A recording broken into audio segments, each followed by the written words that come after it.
Hello student, आज की इस वीडियो में हम जानेंगे कि आप जो उत्तराखंड डीएलएड एग्जाम की तैयारी कर रहे हैं उसके लिए आप कम समय में अच्छी तैयारी किस प्रकार से कर सकते हैं। जैसा कि आप सभी को पता होगा कि उत्तराखंड में जो डीएलएड के आपके एग्जाम है, डीएलएड का जो आपके फॉर्म है वो अभी आपके भरे जा रहे हैं और 31 मार्च तक जो है वो फी सबमिशन की आपकी लास्ट डेट है। और आपको पता होगा कि इसका जो एग्जाम है वो 20 मई 2023 को 10 बजे से लेके 12:30 बजे के बीच में आपका प्रस्तावित है। तो अगर हम मान के चले आपके पास ऑन एन अप्रोक्स जो है वो 2 महीना 10 दिन आपके पास जो है वो आपके पास लगभग यहाँ पे बचा हुआ है। तो आप इसकी तैयारी कैसे करेंगे? तो इसके लिए आपने अगर वहां पे जो है उनका ब्राउचर जो है उनका प्रोस्पेक्टस जो है वो देखा होगा तो आपने वहां पर देखा होगा इसकी जो लिखित परीक्षा है वो लिखित परीक्षा आपकी 2.5 घंटे की होगी, जिसमें आपके 4 सब्जेक्ट होंगे। ठीक है, सामान्य ज्ञान, सामान्य बुद्धिमत्ता, तर्क शक्ति और संख्यात्मक योग्यता और शिक्षण अभिरुचि, ये 4 सब्जेक्ट हैं। 50-50 क्वेश्चन आपके चारों के आएंगे। तो सबसे बड़ा यहाँ पे आ जाता है टाइम मैनेजमेंट का, क्योंकि आपके पास है 150 मिनट और प्रश्न है आपके पास 200। ठीक है, और यहां पर हम सबसे पहले शुरुआत करेंगे कि आपको क्या करना चाहिए, आपको सिलेबस देखना चाहिए। लेकिन आपके पास सिलेबस तो है ही नहीं, जो आपका प्रोस्पेक्टस है उसमें तो केवल इतना सा लिखा हुआ है। तो यहां पर मैं आपको पर्टिकुलरली जो है वो जीके के एग्जांपल से आपको समझाऊंगा और यही जो स्टेप्स हैं ये आपके अदर सब्जेक्ट्स में भी जो है वो आपके एप्लीकेबल होंगे। तो सबसे पहले आपको जो है वो ये समझना है कि आपको जो है वो टाइम मैनेजमेंट आपको जरूर सीखना होगा, क्योंकि 150 मिनट में आपको 200 क्वेश्चन आपको करने हैं। ठीक है, अब किस सब्जेक्ट को आपको ज्यादा समय देना है, किस सब्जेक्ट को कम समय देना है, ये आपके ऊपर निर्भर करता है। क्योंकि हो सकता है किसी की गणित अच्छी हो सकता है किसी का जीके अच्छा हो, किसी का कोई सब्जेक्ट थोड़ा सा आपका हल्का हो। प्लस साथ में आपको यह बात यहाँ पे ध्यान रखनी है कि आपका इसमें नेगेटिव मार्किंग नहीं होती है। तो आपको यहाँ पर समझना होगा कि आपको जो है वो 200 के 200 क्वेश्चन जो हैं, ठीक है, 200 क्वेश्चन आपको यहाँ पे सॉल्व करने ही करने हैं। बहुत बार जो हमारा प्रीवियस एक्सपीरियंस है, स्टूडेंट जो है वो 200 क्वेश्चन पढ़ ही नहीं पाते हैं। अब पढ़ ही नहीं पाए तो आप क्या अटेम्प्ट उसको करेंगे? तो आप अभी से जो है वो पूरा प्रश्न पढ़ने की जो है वो आप आदत डालिए कि आप 150 मिनट में 200 के 200 प्रश्न जो है वो भली भांति बहुत अच्छे तरीके से आपको पढ़ लें, क्योंकि इसका जो लेवल है वो उतने टफ क्वेश्चन आपके नहीं आते हैं। वही हमारा जो है वही हमारा सेकंड पॉइंट है कि आपका अगर हम बात करें आपको करना क्या है, आपको जो प्रीवियस ईयर के क्वेश्चन पेपर हैं, ठीक है, प्रीवियस ईयर के क्वेश्चन पेपर को आपको एनालाइज करना है।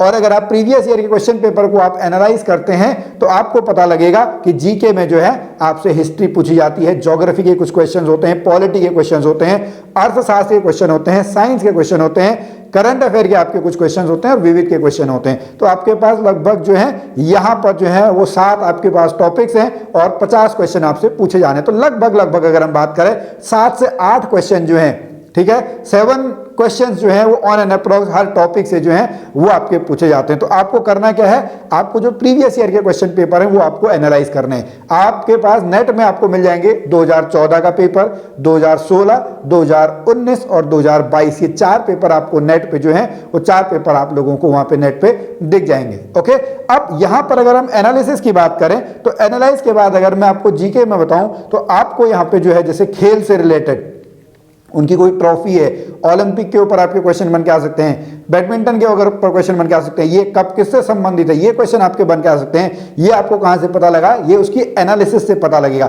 ऐसे ही पुरस्कारों से क्वेश्चन आपके बन के आते हैं, भारत रत्न पुरस्कार है, परमवीर चक्र पुरस्कार है, वो आपके आते हैं। तिथियों के ऊपर आपके क्वेश्चन आते हैं कि भाई आज कौन सा दिवस आपका मनाया जाएगा, प्रमुख युद्ध जो है, लेखक और किताबों, इनके ऊपर आपके क्वेश्चन बन के आते हैं। अब मैं आपको जो है वो पिछली बार का जो 2022 का आपका पेपर है, 2022 के आपके पेपर को एक बार एनालाइज करके आपको 1 बाय 1 करके बताता हूं। लेकिन उससे पहले मैं आपको बता दूं कि आपको करना क्या है, आपको पढ़ने हैं प्रश्न। जो प्रीवियस ईयर का क्वेश्चन पेपर है उसके आपको प्रश्न पढ़ने हैं। प्रश्न पढ़ने के बाद उस टॉपिक को आपको पूरा पढ़ना है और उसके नोट्स बनाने हैं। क्या करना है, क्वेश्चन आपने पढ़ा, क्वेश्चन से रिलेटेड जो टॉपिक आपका बन के आया उसको आपको नोट्स बना लेने, उसके बारे में आपको डिटेल से पढ़ लेना है। फॉर एग्जांपल यहां पर मैं आपको बताऊं कि जैसे ये एक एग्जाम्पल आपके क्वेश्चन है, ये देखिए आपका हमने पिछली बार भी इसके ऊपर एक आपका वीडियो बनाया था, प्रमुख फसलों, ये आपका कृषि से रिलेटेड है, ये भी आपका कृषि से रिलेटेड है। ठीक है, तो अब यहां पर आप जो क्रांतियों से रिलेटेड आपके क्वेश्चन है, ठीक है, आप प्रीवियस ईयर के क्वेश्चन पेपर देखेंगे जो आपके रिवॉल्यूशंस के ऊपर हैं, ग्रीन, जो आपका हरित क्रांति है, श्वेत क्रांति है, पिंक क्रांति है, रेड क्रांति है, इंद्रधनुष क्रांति है, और कौन सी रबी की फसल, कौन सी जायद की फसल, कौन सी खरीफ की फसल होती है, कौन सी मिट्टी कहाँ पे आती है, वो आपको जो है वो आपको यहाँ से देखने को जो है वो देखने को मिल जाएगा। और साथ में मैं अभी आपको बता दूं कि अभी हमारा यहाँ पे चाणक्य बैच चल रहा है, तो आप घर बैठ के भी हमारे साथ तैयारी कर सकते हैं। अगर आपको इसके बारे में डिटेल जानकारी चाहिए तो आप वीडियो के लास्ट में बने रहिए। पहले आप समझ लीजिए कि आपको जो है आप घर बैठे कैसे किस तरीके से तैयारी कर सकते हैं, ठीक है। सेकंड क्वेश्चन, अब यहां पर अगला क्वेश्चन आता है, ये आता है कि भारत का सिलिकॉन वैली कहलाता है। तो ये आपका कौन सा टॉपिक है, ये है शहर और उसके उपनाम। जैसे एक बार शायद मेरे ख्याल से ये पूछा गया था कि उत्तर का मैनचेस्टर आपका किसको कहा जाता है, ये आप कोई पुराना पेपर देखना, वहां पे आपका पूछा हुआ है, ठीक है। तो आपको जो है वो यहाँ पे आप करना क्या है, आपने ये पिछली बार का पेपर देखा, उसमें आपने ये क्वेश्चन पढ़ा, बुक में गए, बुक में जाने के बाद आप शहर और उपनाम वाला जो टॉपिक है उसको आप डिटेल में पढ़ लेंगे। कौन सी बुक आपको पढ़नी है इसके लिए हमने पहले से एक वीडियो बनाया हुआ है, वो वीडियो आप जो है वो आप देख सकते हैं। अगले क्वेश्चन पे चलें। यहां पर अगर आप देखेंगे तो इसका जो आंसर है वो है आपका रिजर्व बैंक।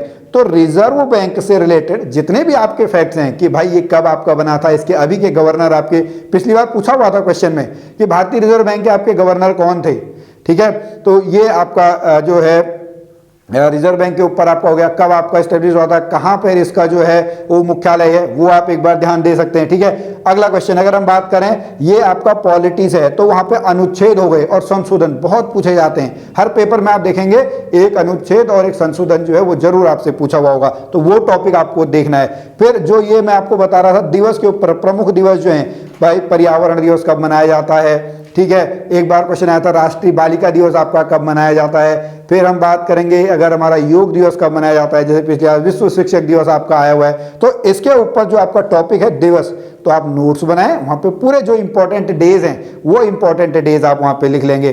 फिर हम बात करें जो ये है खेल के ऊपर, जो मैं आपसे कह रहा था खेल के ऊपर भी क्वेश्चन आपके आते हैं, उससे पहले वाले पेपरों देखेंगे वहां पर भी आपको जरूर खेल से रिलेटेड जो है वो क्वेश्चंस आपको देखने को मिलेंगे। तो आप जो बुक है वहां पर आप देखेंगे खेल से रिलेटेड जो आपको होगा वो टॉपिक आप पूरा पढ़ लें, ठीक है। फिर ये किताब और लेखक, ठीक है, विंग्स ऑफ फायर आपकी किसने लिखी है, ये किताब और लेखक वाला आपका टॉपिक है। उसके बाद ये बात करें, ये आपका करंट अफेयर का क्वेश्चन है। देखो जैसे इसी बार क्वेश्चन नंबर 50 में अगर हम देखें, इस बार आप नोट कर लेना, मे भी बहुत चांसेस आपके हैं कि यहां पर जो क्वेश्चन आ सकता है, जो तुर्की में अभी भूकंप आया था तो उसमें हमने कौन सा ऑपरेशन चलाया था। अगर आपको आता है तो आप कमेंट में लिख लीजिएगा, नहीं आता है तो आप गूगल पे जाके देखेंगे, आने वाले एक साल के जो भी आप और पेपर देना चाहें तो वहां पर ये क्वेश्चन आपका जो है वो आपका बन के आ सकता है कि तुर्की में जो भूकंप राहत आपका अभियान चल रहा था उसमें भारत ने कौन सा आपका अभियान चलाया था, ये क्वेश्चन आपके आ सकते हैं। तो आपको इतना समझाने का मेरा मतलब है कि आप एक पेपर पकड़ें, उस पेपर को आप एनालाइज करें, एनालाइज करने के बाद आप उसका जो टॉपिक है उसके आप नोट्स बना लें, ठीक है। ये नोट्स बनाने का काम हो गया। उसके बाद आपको क्या करना है, उसके बाद आपको निरंतर रिवीजन करते रहना है। ये रिवीजन को आप वीकली बेस पे भी तोड़ सकते हैं, डेली बेस पे भी आप इसको कर सकते हैं कि आप डेली जो है वो 5-10 मिनट आप रिवीजन में जब आप पढ़ रहे हो तो आप ऊपर ही ऊपर उसको गो थ्रू कर लीजिएगा। नहीं तो वीकली रिवीजन जो है वो आपका बहुत बढ़िया होता है। जैसे आप लोगों ने सुना भी होगा, करत करत अभ्यास ते जड़मत हो सुजान, रसरी आवत जात ते सिल पर परत निशान, ठीक है। जब एक रस्सी के बार बार चलने से पत्थर पर अगर निशान पड़ सकता है तो क्यों नहीं बार बार आपके याद करने पर जो है वो आपको याद हो सकता है। क्योंकि एग्जाम में सबसे बड़ी स्टूडेंट की दिक्कत क्यों नहीं, लगता तो है कि यार ये मैंने पढ़ा तो था, लेकिन आप उसको वहां पे रिकॉल नहीं कर पाते हैं। वो किसकी कमी की वजह से, वो रिवीजन की कमी की वजह से। अगर आप भी कभी ऐसे ही एग्जाम में फंसे हुए हो तो आप इस वीडियो को लाइक कर सकते हैं और कमेंट में जो अपने अगर आप व्यूज हैं उनको आप शेयर कर सकते हैं। तो रिवीजन करने के बाद आपको क्या करना है, रिवीजन करने के बाद आपको मॉक टेस्ट देना है। क्या देना है, आपको मॉक टेस्ट देना है। मॉक टेस्ट मेरी आप सलाह मानिएगा, प्रत्येक संडे को आप 10 बजे से लेके 12:30 बजे तक ही अगर आपके लिए पॉसिबल हो तो उस बीच में आप अपने घर में या कोचिंग में जहां पर भी आप हैं वहां पर 10 बजे से लेके 12:30 बजे के बीच में आप पेपर दीजिएगा। उससे आपका जो बॉडी क्लॉक है ना, वो बॉडी क्लॉक आपका जो है उस दिन एग्जाम के लिए जो है वो आपका परफेक्ट हो जाएगा। आप प्रेशर पूरा एग्जाम की तरफ प्रेशर लीजिएगा, ठीक है। हर सैटरडे की रात को आपको लगना चाहिए कि मेरा तो कल पेपर है, मैं कैसे आपका करूंगा। 10 से 12:30 बजे तक आपको जो है वो पेपर के लिए आपको बैठना है। मैंने यहाँ पे जो आपका हिसाब लगाया है, ठीक है, आज आपका जो है वो 12 मार्च है, ठीक है। अब नेक्स्ट वीक से अगर आप देखेंगे 19 मार्च 26 मार्च हमारे पास 2 ही दिन आपके बचते हैं। फिर अप्रैल में हमारे पास जो है 2, 9, 16, 23, 30 ये 2 आपके बचते हैं। उसके बाद मई की अगर हम बात करें 7 और 14, उसके बाद 21 को आपका आएगा, तो 20 को आपका पहले ही पेपर हो चुका होगा। तो अगर आप अभी भी वीकली बेस पे आप पेपर देना चाहें तो आप 9 पेपर जो हैं वो 9 पेपर आप दे सकते हैं। उसमें 4 तो आप प्रीवियस ईयर के क्वेश्चन पेपर ही ले लीजिएगा, ठीक है। तो इस तरीके से आपको जो है यहाँ पर तैयारी करनी चाहिए, आपको मॉक टेस्ट भी जो है वो देने चाहिए। अब यहाँ पर हम आपकी क्या हेल्प कर सकते हैं वो मैं आपको बता दूं। जैसा आपको YouTube पे है, अगर हम बात करें YouTube पे आपको जो 3 हमारी रिकॉर्डेड वीडियोस मिलती हैं, ठीक है, मंडे को, वेडनेसडे को और फ्राइडे को, प्लस साथ में जो है सैटरडे को आपका जो है लाइव जो MCQ क्लास होती है, मैराथन क्लास होती है, जिसमें मैं, मेघा मैम और अरुण गुप्ता सर जो है आपको जो आपका मैराथन क्लास होती है वो हम लेते हैं। तो ये यहाँ पर जो हमारा YouTube पे शेड्यूल है। लेकिन अगर आप हमारे साथ पेड पढ़ना चाहें, पेड फीस देकर आप पढ़ना चाहें, तो आप हमारे पेड कोर्स के साथ भी जुड़ सकते हैं, जिसमें हम मंडे को, ट्यूसडे को जीके की हमारी लाइव क्लास होती है, ये हमारी ऐप में ही होगी। उसके बाद वेडनेसडे और थर्सडे को मैथ्स और रीजनिंग क्लास होती है। फ्राइडे को जो होती है वो पेडागोगी की आपकी लाइव क्लास होती है। संडे को जो है वो आपका टेस्ट होता है। अभी हम टॉपिक वाइज टेस्ट ले रहे हैं, लेकिन धीरे धीरे हम पूरा जो है कंप्लीट यहाँ पे मॉक टेस्ट भी आपके जरूर आप लोगों के लिए लेके आएंगे।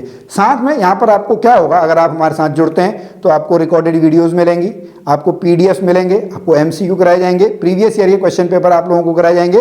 साथ में अगर कभी कोई डाउट होता है तो व्हाट्सएप सपोर्ट भी जो है वो हम आप लोगों को देते हैं। इसके लिए हमने पूरा एक व्हाट्सएप ग्रुप बनाया हुआ है। इसके लिए आपको करना क्या होगा, इसके लिए आपको जो हमारी ऐप है वेद3 क्लासेज ऐप, इसको आप गूगल प्ले स्टोर से डाउनलोड कर लेंगे। वहां पर आप स्टोर में जाएंगे, स्टोर में जाने के बाद आपको जो डीएलएड का कोर्स दिखेगा उसमें आप डेमो क्लासेस पहले आप देख लीजिएगा। उसके बाद वहां पर आपको जैसे ही फीस पे आप करेंगे, आपको जो हमारी पहले की जो रिकॉर्डिंग्स हैं, ठीक है, वो भी आपको यहाँ पर जो है वो आपको दिख जाएंगी। तो स्टूडेंट आज की इस वीडियो में अभी इतना ही। आपको आज का ये वीडियो कैसा लगा आप हमें जरूर बताएं। हम फिर मिलेंगे आपसे अगली वीडियो में। आपका कोई भी डाउट हो तो आप नीचे कमेंट में बता सकते हैं, हम जरूर उसका आंसर करने की कोशिश करेंगे। हम फिर मिलेंगे आपसे अगली वीडियो में, तब तक के लिए जय भारत, जय उत्तराखंड।